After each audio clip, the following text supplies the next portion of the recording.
Good evening and welcome. I'm Eric Dillner, the CEO of the Shoreline Arts Alliance. Welcome to Images 2021, our fall version. Thanks so much for joining us tonight. Tonight celebrates Shoreline Arts Alliance's 40 years as your arts council. In the past 18 months or so, unlike many organizations, we've grown exponentially. From re-envisioning and producing these important exhibits like Images, to offering scholarships, to sending young artists to college, to building careers in the nonprofit world, and now celebrating a collaboration with the Yale School of Public Health. In this collaboration, we've developed a webinar series with the Dean of Yale School of Public Health to explore common challenges of reopening the arts industry, offer practical advice, and provide on-site consultations to arts leaders. You may want to catch our next one coming in December.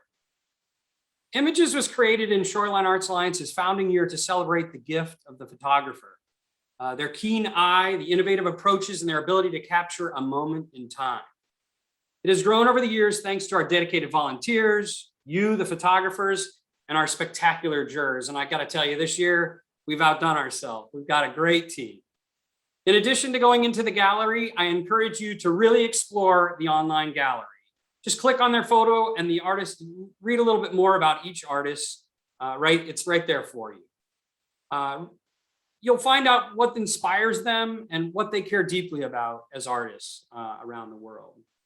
And then choose your favorite one. You know, you have a choice yourself, an audience vote. We've given you some time here that without knowing what the judges chose as the winners. So you could even quickly go in and do that right now if you want. But you'll have another week to make your decisions, just in case you wanted to hear what the jurors have to say. Choose your favorite one. It's a $5 gift to the Shoreline Arts Alliance to help with again, offering opportunities for artists who aren't able to pay the submission fee. We use that money to go right back into the artist fund, so that if somebody is challenged with that small fee that we ask for, that they can submit as well. So not only you're helping choose a fun award, you're also funding others. Again, thanks for being here tonight. We had over 700 images submitted by the artists from throughout Connecticut. That means that we've almost had 1,600 pieces that have been submitted this year in photography, and that we've had 2 of our editions this year. The jurors were remarkable.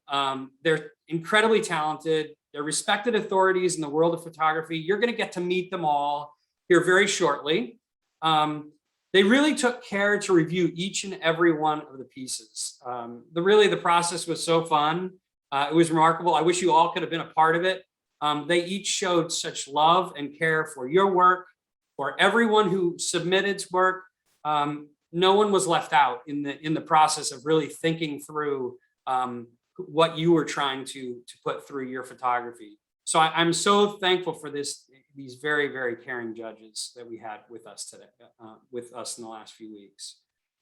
Before we learn more about them though, they want to share a little bit about, well, I'll say expand on the juror statement that you can read on our website. Offering you as an audience, a glimpse into the joy that you brought them.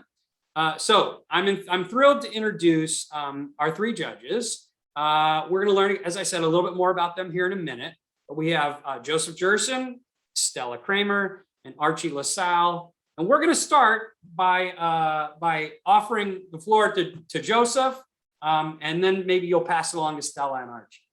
Okay, welcome, Joseph. Thank you so much, you all 3, and let's hear a little bit more from you all. Thank you. I think I speak for all 3 jurors when I say that it's an honor for us to have been chosen to make these selections. It's important to note, I think also, the process that we went through. Each one of us individually, independently, looked at all 700 submissions and made our selections. And we then met and had to defend the strength or the weakness of each of the photographs that we felt should need to progress on. And we did that in a very deliberative, thoughtful way. And I think the people that see the show, I hope, agree that we came up with a cohesive visual demonstration of photography on the shoreline. Stella, what do you have to add?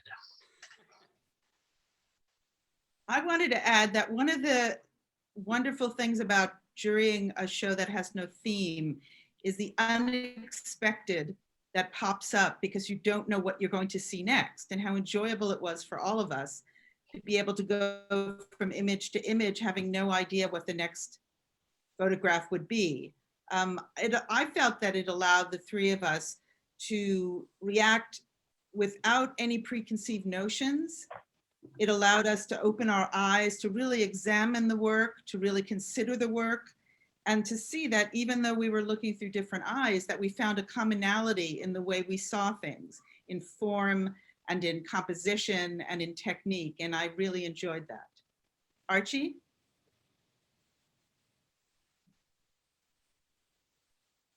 Thank you and good evening. Well, first, I would like to start off by saying I truly want to thank Whitney, Eric, Stella, and Joseph. It has been such an honor working with you, giving me help and assistance when I needed it. Always your kindness, I really appreciate that.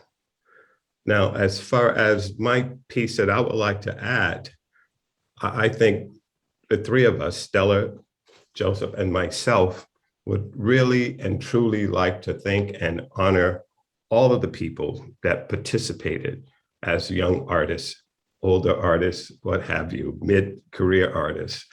And saying all of that, and I know we're here to honor those who are the award winners, but I don't want the people that didn't get awards to think that your work was not viewed in a serious manner, which we definitely did. Each and every image. Some went out, came back in, we talked, we discussed that. So I think that celebrating the work that the Shoreline Art Alliance has put forth is really and truly a big part of my life now. And I would like to thank you all for letting me be a part of that. And let's have the show roll. All right. Great. Well, thank you three for doing that. And thank you again. You bring us all such joy. Okay, let's learn a little bit more about the jurors. Before we do, I want to just say that Joseph, we're going to start here with Joseph Gerson. I have to tell you all that he hopped in at the last minute. We had to make a change midway through the process, and Joseph just jumped in and hit the ground running without a hitch. I don't think he slept for a couple of days, I'm pretty sure, but it was really great of you to do that. So let me tell you a little bit of what I know about Joseph, and then let's hear a little bit from him. So Joseph studied graphics design and photography at the University of Michigan School of Art. Lots of things have happened since then, but he splits his time between New York and Connecticut. And actually, I was calling New York to find him, and it turns out that he also has a home in Madison. So he was in Madison at the time. Anyway, he finds particular inspiration in the familiar and well-trod backyard paths of his Madison, Connecticut garden, bustling streets and avenues of New York City, as well as unique locations that he has diligently pursued throughout his career as he travels across the country, overseas, looking for those right shots. His work is represented in 5 fine art photography galleries in California, Connecticut, Massachusetts, New York, and Virginia. And additionally, he can be found in numerous public and private collections. So we're in good company here tonight. We're thrilled with all of your successes. We celebrate those as well. And we want to learn a little bit more less about that bio and more about you and what makes you tick. So please, Joseph, would you mind sharing a little more about yourself and your journey? Happy to do it. So photography for me did start at the University of Michigan, but I must say I didn't have the courage to say, all right, I'm going to plant my flag and be a photographer. I went the other way. I became an art director. I would hire photographers.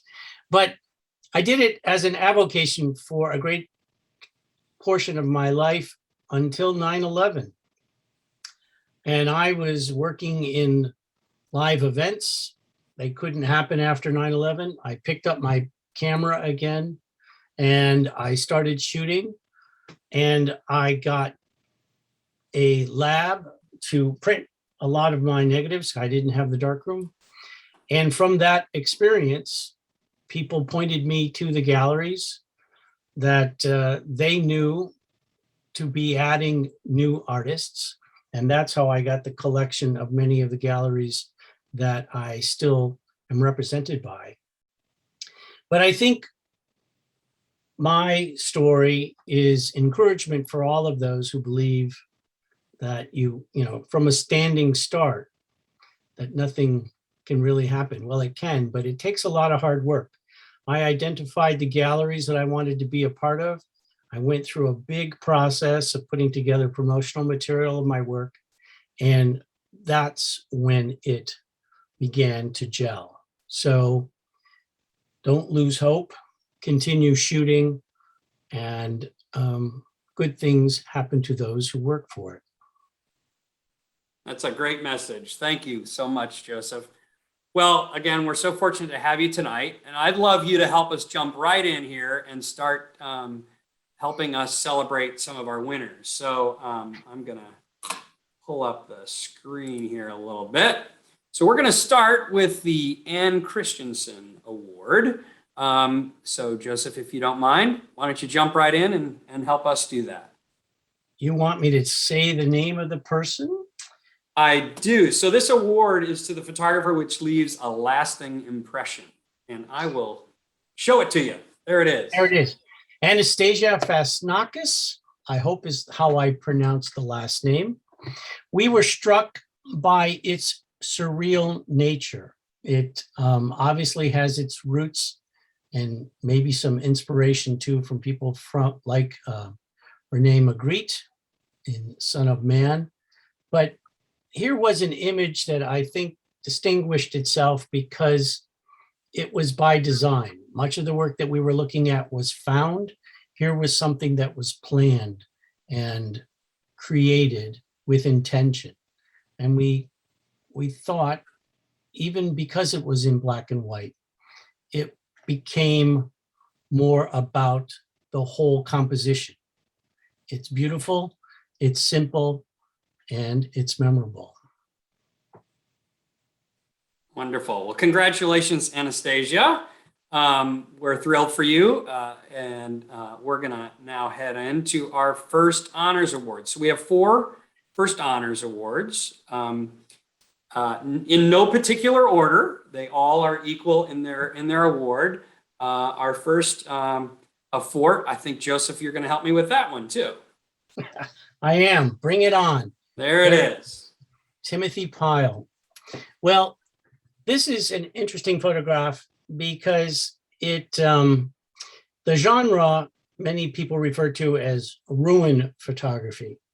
But ruin photography is usually capturing spaces that have been in decay for a long time.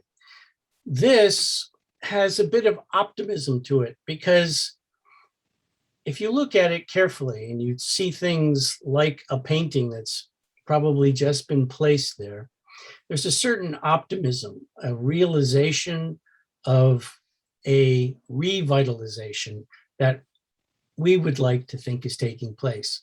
But as a photographer, you look at every image in the frame and they all are supposed to be there. Without any piece that you can see, it doesn't hold up.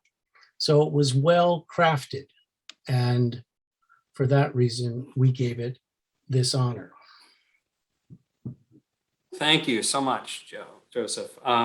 Okay, we're gonna take a little bit of a pause from awards, and I'd like to introduce you again to Archie Lasalle. Archie, thank you as well for being here, and those kind words you said at the beginning, we take to heart, so we appreciate that very much. Archie received a Bachelor of Art degree in photography with honors from Massachusetts College of Art. Early in his career, he received a national and international attention for his artistic documentation of the MBTA Orange Line Southwest Corridor subway system project in Boston. It gained him great notice, and I'm not going to read his full resume about that, but you really need to take a look at all the good things that came out of that, including his collections are being found in places like the Museum of Fine Arts in Boston and the Bibliothèque Nationale in Paris, and just numerous other places. So that incredible across the continent, across the world career. He's committed and a dedicated educator. And I wanted to highlight that because you can tell that his love of each piece and desire to explore every piece and talk through every piece was apparent in his desire to help others see what he saw. And that brought him to receiving the Excellence in Teaching National Award by Center in Santa Fe. An incredible, wonderful honor. In the past few years, he's began to focus on the considerable lack of representation of Black visual artists in our permanent collections of art museums. And a very important, I thank you for taking that on and helping us all to experience all art from all people. So Archie, again, I didn't do your bio justice. I understand that because we'd probably be here all evening, but I do want to say, again, thank you for being here, and we'd love to hear a little bit more about you and your personal journey. Thank you. Thank you so much, Eric. Well, I started photography. The very first photograph I took, I was 5 years old, and it was with a Polaroid sort of lens camera. My uncle set it up for me on a tripod. I was sitting on a bicycle, and that particular day is one of the happiest days of my life because I learned how to ride a bicycle that day. I got the training wheels off of my bicycle. I took my first photograph. And as I've said many of times before, that photograph still sits by my bed at night, and I look at it pretty much every day. And that's how I got started really in photography. So I want to talk a little bit about teaching. I've been teaching photography both here and abroad for 42 years. And one of the things that I love about teaching photography is when students come out, I teach darkroom photography. I see different images and a new image pretty much every day. And that's for 42 something years. Maybe not every day when we have critiques and all, but I see a lot of different images. But more than teaching photography, one of the things that I start out with every year is having students do a research project on their cultural and ethnic identity, where they came from. And they would have a semester to do that, and then they present it to the class. And by doing this, you learn about the students. 14 other students learn about those students as well. And so that's how you start building community. And the second thing I do, the second semester, is students have to research a photographer from their culture. And then we all learn about different photographers as well. And so those are two of the things I find that are really important when you're starting out teaching photography, because the photography itself is secondary. It's knowing the people that are in front of you is really primary. And so I want to move on a little bit about where are all the Black people at. And where are all the Black people at is a grassroots organization that I'm the founder of. And it's a group of artists, business people, social activists, educators, authors, And our main concern and focus is getting museums across the country to really look at their permanent collections.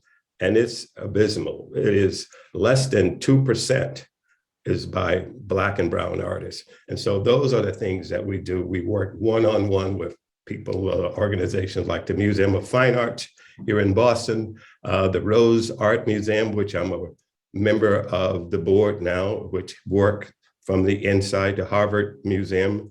We also work with the PBD Essex Museum. So different art institutions, and it's slow work, but it's necessary work. And so I've also become a member of the Cultural and Arts Alliance here in Watertown, Massachusetts, which I call PIGASIT. That is the indigenous name. We all are standing on indigenous land, and we must take note of that, and not in a light way, but in an honest way, to know that we are on someone else's land as well. So in doing all of that work, I find it really rewarding, and I would just hope all of you will continue to do that type of work also, because I feel as though it's really important.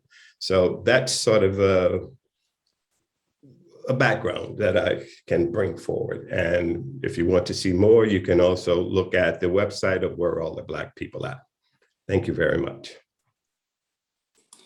Thank you so much, Archie, for sharing your passion with us. We so are behind you, and anything we can do here at Shoreline Arts to help move that forward, I hope you continue to ask. So would you please, Archie, help us to announce our next First Honors Award? And if I can do it right, here we are. At the Pump, Bill Canosa. I think that's the right pronunciation. That's right. Please forgive me if it's not. At the Pump, when I first saw this photograph, it just jumped off the screen. The way it's composed, you have the foreground, you have the middle ground, and you have the background.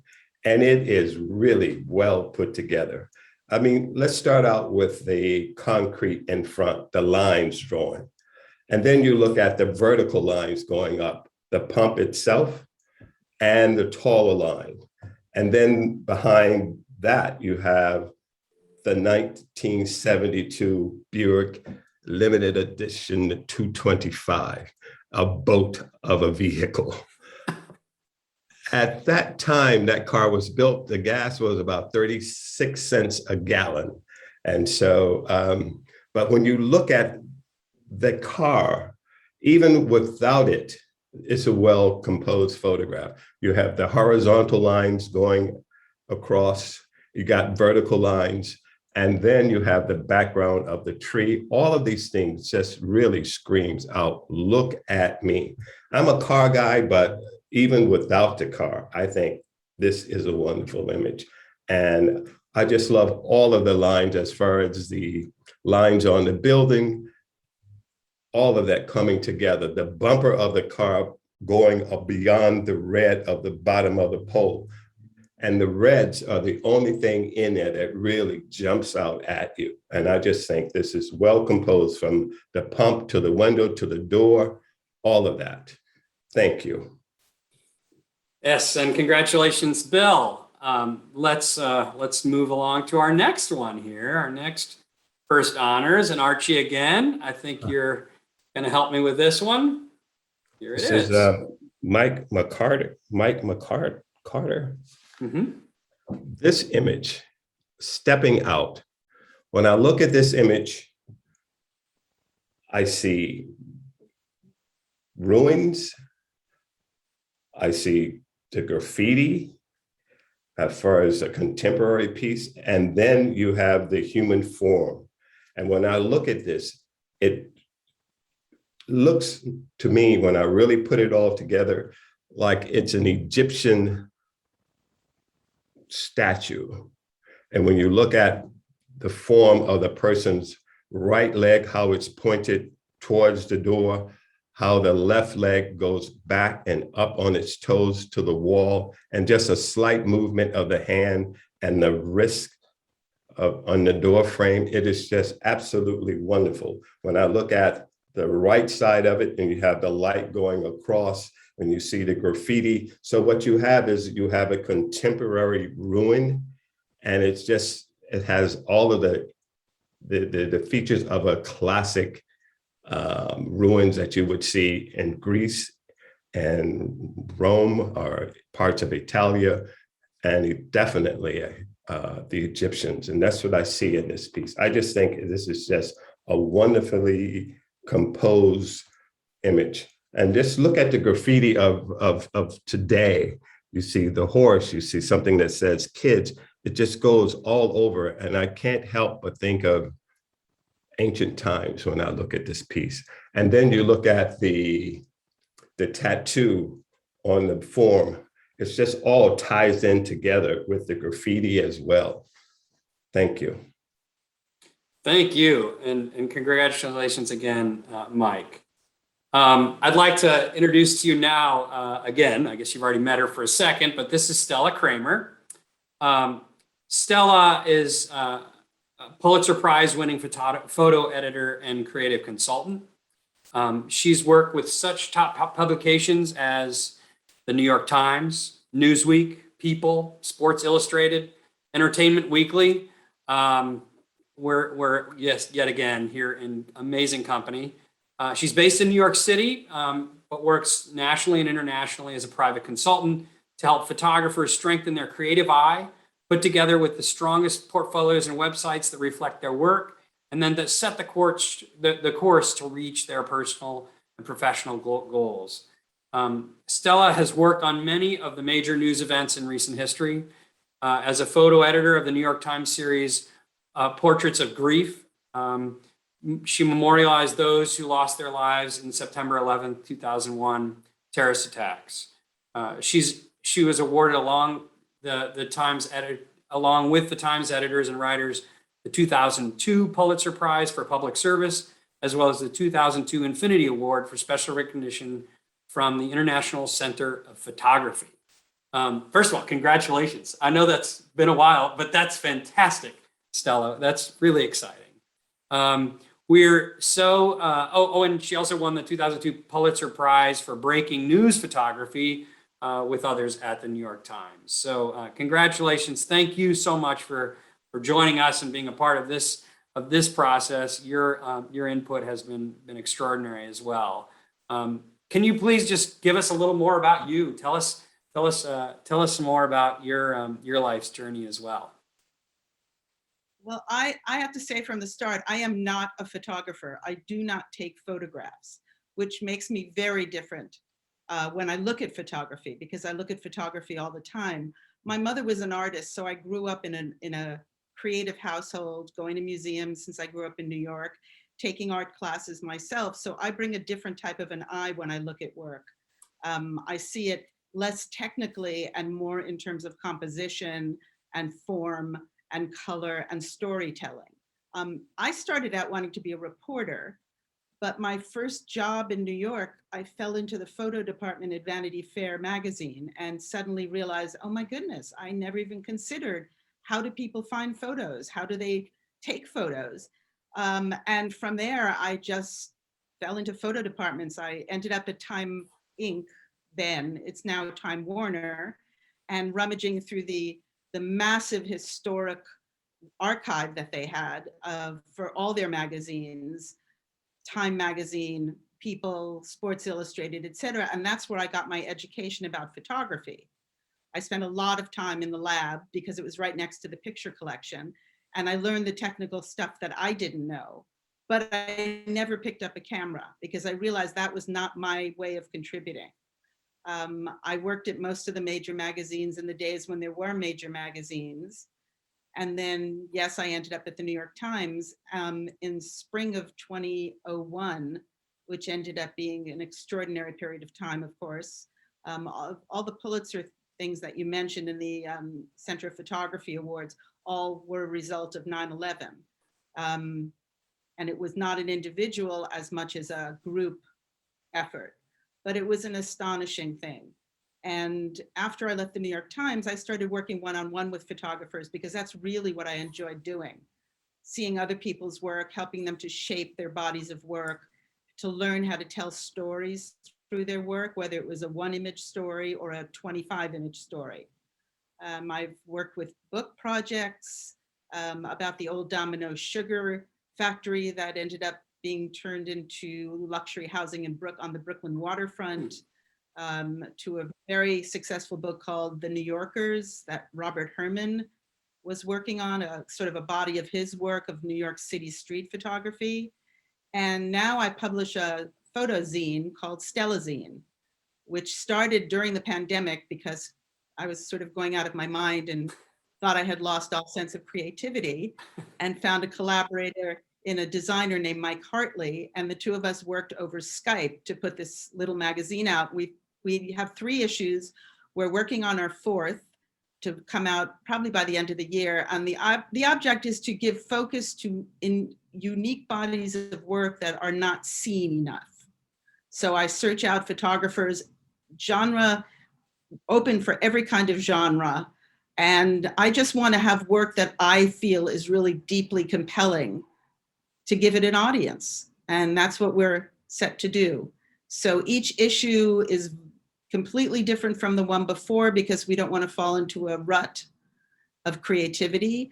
And it's a really exciting thing to do, to work with other people's work and to put it out there, and to the whole process of learning how to publish. And it's just been really exciting. So I hope we keep doing it. That's wonderful, Stella. Thank That's you me. so much. Thank you. So how about if you help me do our 4th, Yes. not last, not least, absolutely our 4th first honors. I'll ring it up here for you. All right. Can you see that, Stella? Communication breakdown. Mary Grace Leone. I love this photo. Coming from an art background, for me, it's everything from the graffiti on the television sets to the wallpaper behind it, to the continuation of this circular in the phones that are lying there on the floor in front of it, to the horizontals of the old TV sets and the vertical of the door there. I think this photo has everything. It is graphically perfect to me. It wouldn't have worked if it was in color because it would have been too distracting. So in black and white, it's just dynamic. It allows you to have a story in one image and allows the viewer to make up the story that they see in this photo. And I love when that happens with photography, that it doesn't need any more, it doesn't need a caption, it doesn't need pretty much anything. It can be what the viewer sees in it. And for me, it's a graphic, beautifully composed photo. So congratulations, Mary Grace. Thank you for sending it in for us to look at. Absolutely. Well, thank you so much, all 3 of you, for helping us share that celebration. Now you all have got a little sneak peek of who they are and what's going to happen in the juror discussion when they get bantering back and forth a little bit. But before we do that, it's in a week, I guess next Monday. I'd like to introduce you to Whitney Lorenz. Many of you who have submitted or have come to the gallery have met Whitney. She works tirelessly behind the scenes to manage the submission process, to host our jurors, to create a virtual show. And she's managing the live show now out at Lime Academy. She, of course, wants you to email her and say, yes, I'd like the gallery sit. That's a little plug for you, Whitney, to keep that going. But if you could, Whitney, would you help me share with all of our attendees the titles of the photographers that these jurors wanted to make mention as an honorable mention? So I'll try to slide them by here with you.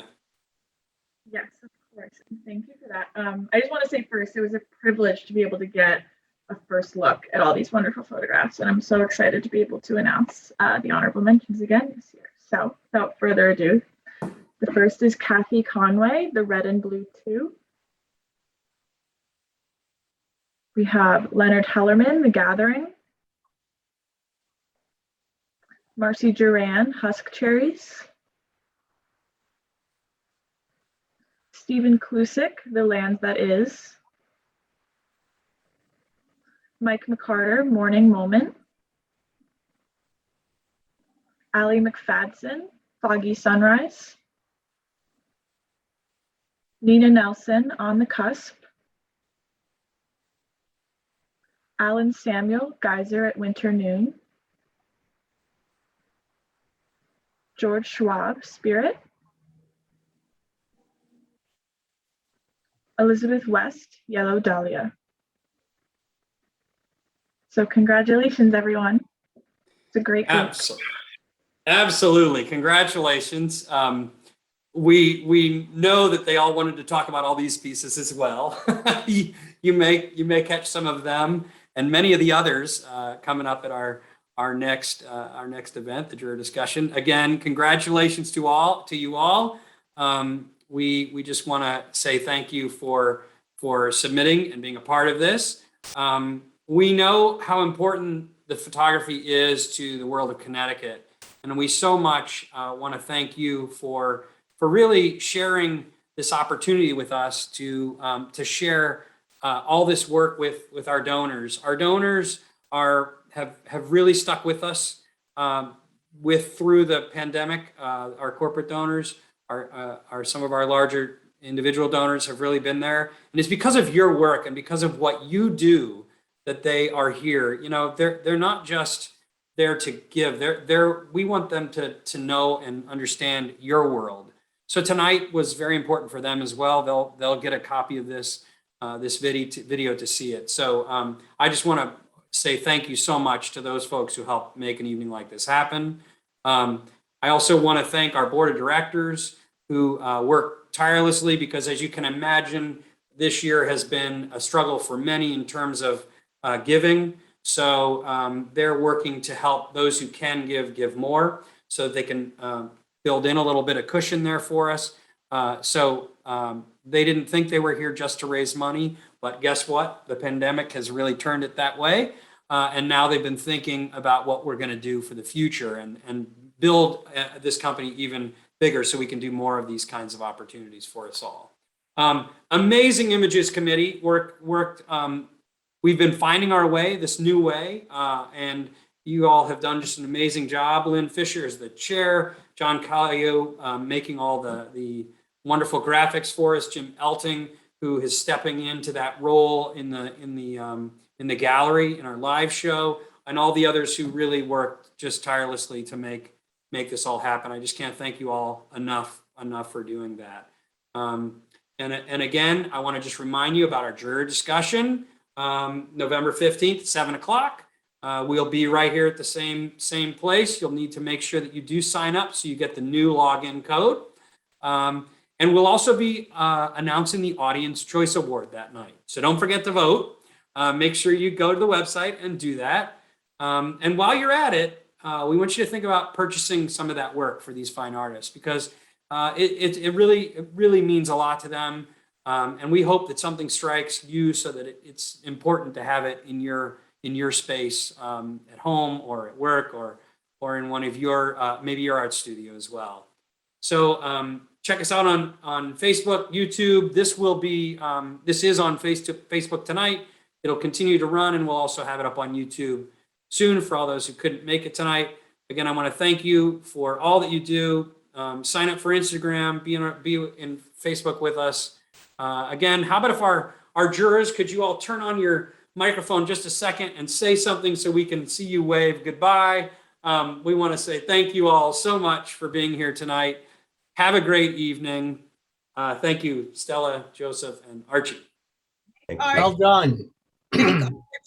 Make art and buy art. Yes. There we go. Yes, yes. Make art and buy art. Very well, very good. And be art. Yeah. And be art. And be art. I like that. Excellent. Okay. Have a wonderful evening. Thank you all. I can't wait to see all of you again on next Monday. Have a great time, and I hope to see you at the gallery as well. Take care. Bye, Thank guys. you. Yeah. Bye-bye. Take care. Bye. Good night, everyone. Thank you so much. Yes, it's been an honor.